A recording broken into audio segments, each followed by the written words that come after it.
سورہ شعراء آیت نمبر 10 اعوذ باللہ السمیع العلیم من الشیطان الرجیم بسم اللہ الرحمن الرحیم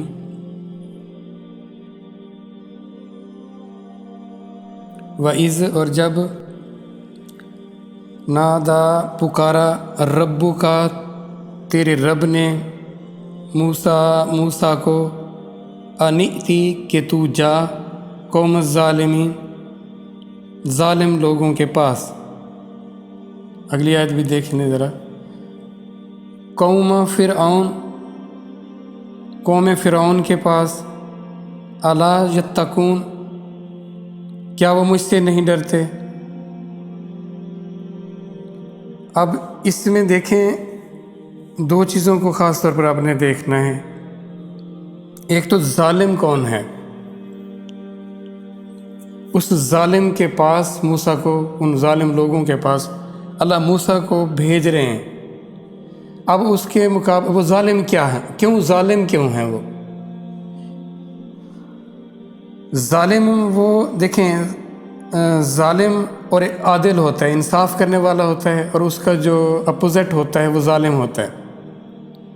کسی بھی مقام جگہ کو اس کو ٹھیک، کسی بھی چیز کو، کسی بھی جذبے کو، کسی بھی تعلق کو اس کے اصل مقام پر رکھنا عدل ہے، اور اگر اس کے خلاف جائیں گے تو وہ ظالم کہلائے گا، ایسا عمل کرنے والا ظالم ہو جائے گا۔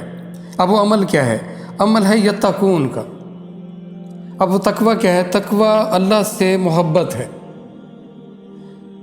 وہ مجھ سے محبت نہیں رکھتے، وہ میرے قرب میں نہیں ہے، وہ میرے تعلق میں نہیں ہے،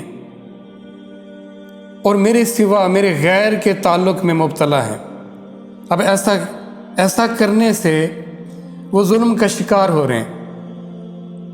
اب ان کو ان کے ظلم سے بچانا ہے۔ جاؤ موسیٰ ان کے پاس اور جا کر ان کو میرا پیغام دو تاکہ وہ تقوی پر آ جائیں۔ اب تقوی اللہ سے محبت اور تعلق ہے۔ اب اس کا عام جو میننگ کیے جاتے ہیں، اس کی ٹرانسلیشن ہے وہ ڈرنا سے ہے۔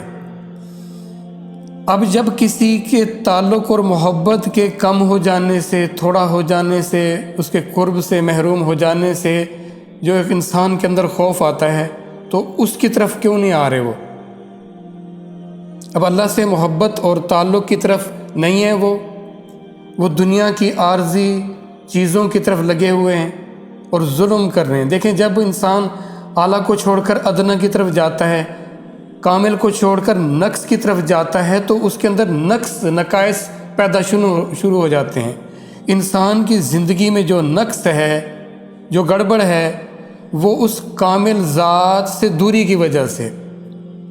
تو جیسے وہ اس کامل ذات، اس اعلیٰ ذات سے تعلق کی طرف جائیں گے، ان کے اندر وہ بزرگی، وہ شائستگی، وہ بہتری آنا شروع ہو جائے گی۔ پھر ان کا ایٹیچیوڈ ہوگا، جو ان کا کریکٹر ہوگا وہ بہترین ہوگا۔